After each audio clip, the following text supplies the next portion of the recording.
और मां शब्द से इनको बहुत प्यार है। मां से मटन इनको याद रहता है, मां से मछली याद रहती है इनको, मां से मुगल याद रहता है, मां से मुसलमान याद रहता है। क्यों हो रही है? आज पूरे देश में दंगे फसाद की नौबत क्यों आती है? आज पूरे देश में नफरत क्यों फैलाई जाती है? उसकी वजह औरंगजेब औरंगजेब औरंगजेब औरंगजेब। जनता कह रही है कट गई जेब, कट गई जेब, कट गई जेब। लोगों की जेब कट रही है, आप औरंगजेब औरंगजेब। और मणिपुर के मुद्दे पर मैंने जब सदन में यह मुद्दा उठाया था, हो सकता है मेरे तरीके से सरकार असहमत रही हो, लेकिन मुझे भारतीय संसदीय इतिहास में सबसे ज्यादा समय तक सस्पेंड करके रखा गया मणिपुर का मुद्दा उठाने के कारण 11 महीने में सस्पेंड रहा। 11 महीने सदन से बाहर रहा। मान्यवर, मणिपुर का बजट ऐसे वक्त में आ रहा है जब देश की अर्थव्यवस्था की हालत पतली है। शेयर मार्केट में 5 महीने के अंदर देश के आम लोगों का 94 लाख करोड़ रुपए डूब गया। मान्यवर, मणिपुर का बजट ऐसे समय में आ रहा है जब बेरोजगारी 50 वर्षों में सबसे ज्यादा बढ़ गई है। मणिपुर का बजट ऐसे वक्त में आ रहा है जब 186 लाख करोड़ रुपए का कर्जा हिंदुस्तान के ऊपर है मोदी सरकार के इस कार्यकाल के अंदर। मणिपुर का बजट ऐसे समय में आ रहा है जब अमीर और गरीब के बीच की खाई इतनी बढ़ गई है जितना 100 साल पहले थी। और मां शब्द से इनको बहुत प्यार है। मां से मटन इनको याद रहता है, मां से मछली याद रहती है इनको, मां से मुगल याद रहता है, मां से मुसलमान याद रहता है, लेकिन मां से मोदी को, मां से मणिपुर याद नहीं रहता। मान्यवर, 2 साल का वक्त हो गया, मणिपुर जल रहा है। देश के केंद्रीय मंत्री का घर जलाया गया, राज्य के पीडब्ल्यूडी मंत्री का घर जलाया गया, राज्य के कंज्यूमर अफेयर्स मिनिस्टर का घर जलाया गया, कई विधायकों के घर जलाए गए। लेकिन बावजूद इसके भारत के प्रधानमंत्री को एक दिन का भी वक्त नहीं मिला 2 साल के अंदर कि वो मणिपुर जा सके अपनी संवेदना जताने के लिए, वहां के लोगों के साथ खड़े हो सके। इस बात की उनको फुर्सत नहीं मिली। देश का प्रधानमंत्री देश का अभिभावक होता है। मान्यवर, देश का अगुवा होता है। सरकार लोगों की माई बाप होती है, लेकिन राज्य की सरकार मणिपुर को जलाने में लग जाती है और केंद्र की सरकार, जो राज्य सरकार मणिपुर को जला रही थी, उस सरकार की मदद करने में लग जाती है। ऐसे में कैसे बचेगा मणिपुर? कैसे बचेगा मणिपुर? अरे बात मैं पूरी जिम्मेदारी से कह रहा हूं मान्यवर, यह देश राष्ट्रपिता महात्मा गांधी के आदर्शों पर चलेगा, यह देश गौतम बुद्ध के आदर्शों पर चलेगा, यह देश अहिंसा के आदर्शों पर चलेगा। लेकिन मुझे अफसोस है आज पूरे देश में हिंसा क्यों हो रही है? आज पूरे देश में दंगे फसाद की नौबत क्यों आती है? आज पूरे देश में नफरत क्यों फैलाई जाती है? उसकी वजह है कि आपको गांधी से प्यार नहीं है, आप गोडसे को पूजने वाले लोग हो। इसीलिए देश के अंदर माहौल खराब हो रहा है।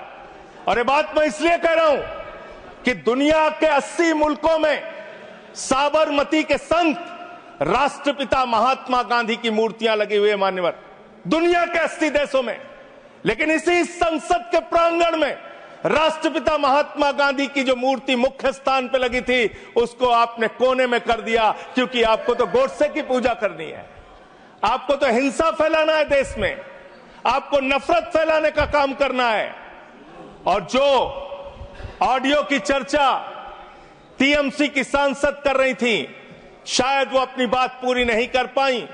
वो बहुत ही गंभीर ऑडियो है मान्यवर, उसकी जांच होनी चाहिए, और उसकी जांच में अगर सत्यता पाई जाती है तो उस चीफ मिनिस्टर के खिलाफ उसको गिरफ्तार करके उसकी कार्रवाई होनी चाहिए, क्योंकि वो बहुत ही गंभीर है। वायर नाम की एक न्यूज वेबसाइट है, उसने वो ऑडियो जारी किया जिसमें मुख्यमंत्री कह रहा है, मेरे पास देश के गृह मंत्री अमित शाह का फोन आया। अमित शाह कहते हैं, बीरेन सिंह तुम बम मारता है, बीरेन सिंह तुम बम मारता है, चुपके से मारा करो। ये देश के गृह मंत्री और राज्य के मुख्यमंत्री के बीच की, देश के गृह मंत्री और राज्य के मुख्यमंत्री के बीच की चर्चा है। और ये ऑडियो सार्वजनिक होना चाहिए, इस ऑडियो की जांच होनी चाहिए, इस ऑडियो का पता लगना चाहिए कि वो जो मुख्यमंत्री बोल रहा था बीरेन सिंह, वो सच बोल रहा था या गलत बोल रहा था। पूरे देश को इसका पता लगना चाहिए। मान्यवर उस ऑडियो की जांच होनी चाहिए। मान्यवर, आप बजट की बात कर रहे हैं, मणिपुर के लिए आपने क्या किया? मान्यवर, राज्य सरकार को, केंद्र सरकार की जो राज्य सरकार को, मैं माननीय सदस्य, आपने जो कुछ भी कहा है उसे ऑथेंटिकेट करिएगा। ये ऑडियो सार्वजनिक है सर, ये ऑडियो सार्वजनिक है, इसको दिखा देंगे। सर, आपने ऐसा राज्य जो आज बदहाली में है, जहां पे लगभग 300 लोगों की जान जा चुकी है, 60,000 लोग बेघर हो चुके हैं, उस राज्य में जहां पे 5,000 घर जलाए गए लोगों को, उस राज्य में जहां पर 386 धार्मिक स्थान, जिसमें मंदिर है, चर्च है, मस्जिद है, तमाम धार्मिक स्थानों को जलाने का काम किया गया। आज उस राज्य को मदद देने की बात आती है, जब जो राज्य बाढ़ से प्रभावित रहा, जहां 18,000 लोग बाढ़ से प्रभावित हुए, 24,000 घर बाढ़ में बुरी तरीके से तहस नहस हो गए, 1.88 लाख लोग उस पूरे बाढ़ में उसकी चपेट में आए। मान्यवर, ऐसे राज्य को जब मदद देने की बात आती है तो मुझे बहुत अफसोस के साथ कहना पड़ता है, आपने बजट में जो बढ़ोतरी की है, 34,899 करोड़ का बजट 2024-25 में था, और उस बजट को रिवाइज किया आपने, बजट को कर दिया 32,656 करोड़ रुपए। और फिर उसी बजट को जब आप 25-26 में लेके आ रहे हैं तो मात्र 5.5% आपने बढ़ाया और उसको करके 35,103 करोड़ रुपए का बजट आपने किया। ये आपके मणिपुर के प्रति आपकी धारणा है, आपकी योजना है। आपने सेंट्रल केंद्र सरकार के द्वारा जो स्कीम चलाई जाती है, उसमें आपने मणिपुर के साथ कितना भेदभाव किया है, उसकी एक तस्वीर आपके सामने रखूंगा।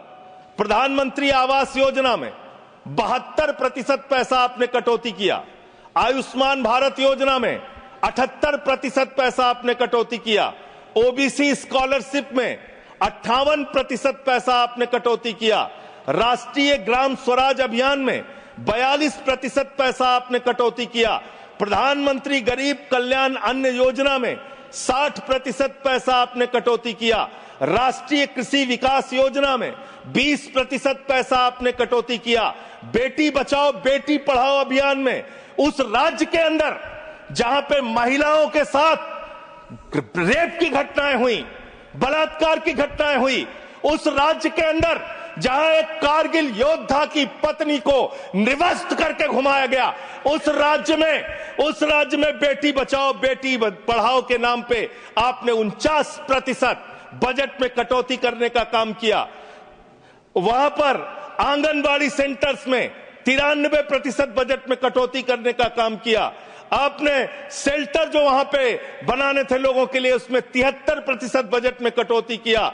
शक्ति सदन सामर्थ्य योजना में 60% आपने बजट में कटौती किया। साक्षी निवास सामर्थ्य योजना में 81% बजट में कटौती किया। ये आपकी सेंट्रल स्कीम है जो आपने राज्य सरकार के साथ भेदभाव किया और वहां पे कटौती करने का काम किया। क्यों ऐसा कर रहे हो आप? आपने मणिपुर को 2 साल तक जलाया, आप देश भर में नफरत फैलाने का काम करते हैं। आपका ध्यान देश की अर्थव्यवस्था पे नहीं, देश की बेरोजगारी पे नहीं, किसानों पे नहीं, महंगाई पर नहीं। आप दिन रात औरंगजेब औरंगजेब औरंगजेब औरंगजेब, जनता कह रही है कट गई जेब, कट गई जेब, कट गई जेब, लोगों की जेब कट रही है, आप औरंगजेब औरंगजेब औरंगजेब चिल्ला रहे हैं। अरे हिंदुस्तान की चिंता करो, हिंदुस्तान की चिंता करो, राष्ट्रपिता महात्मा गांधी की चिंता करो। गोडसे के रास्ते पर मत चलो, गोडसे के रास्ते से ये देश आगे नहीं बढ़ेगा, गांधी के आदर्शों पर यह देश आगे बढ़ेगा। आपको तो गांधी की मूर्ति से भी परहेज है, आपने उसको भी हटाने का काम किया। मान्यवर, मैं आप लोगों, आपके माध्यम से इस सरकार से पूछना चाहता हूं कि जो मणिपुर में 60,000 लोग आज बेघर हुए हैं, क्या इस बजट में उनका घर बनाने की आपके पास कोई योजना नहीं होनी चाहिए? आज जो मणिपुर के अंदर लोगों के घर जलाए गए हैं, क्या उनका घर बनाने की योजना आपके पास नहीं होनी चाहिए? आपने बजट में कोई प्रावधान उनके लिए नहीं रखा, आपने कोई चिंता मणिपुर के लोगों के लिए नहीं की। दो समुदायों के बीच में अगर झगड़ा हो रहा था तो राज्य के मुख्यमंत्री को, देश के प्रधानमंत्री को उनके बीच सामंजस्य पैदा हो, उनके बीच एकता भाईचारा पैदा हो, इसलिए उस राज्य में शांति की स्थापना के लिए काम करना था, लेकिन आपने वो काम नहीं किया। 2 साल तक सारा विपक्ष चिल्लाता रहा मणिपुर के मुख्यमंत्री को हटाओ, मणिपुर के मुख्यमंत्री को हटाओ, लेकिन आपने मणिपुर के मुख्यमंत्री को नहीं हटाया। आप राष्ट्रपति शासन तब लगा रहे हैं जब वो ऑडियो बाहर आता है, जब उस ऑडियो का संज्ञान लिया जाता है, जब ये चर्चा होने लगती है कि अगर इस ऑडियो की असलियत खुल गई तो न सिर्फ राज्य सरकार के मुख्यमंत्री की बल्कि केंद्र के बड़े बड़े नेताओं की भी कलई देश के सामने खुल जाएगी। इसलिए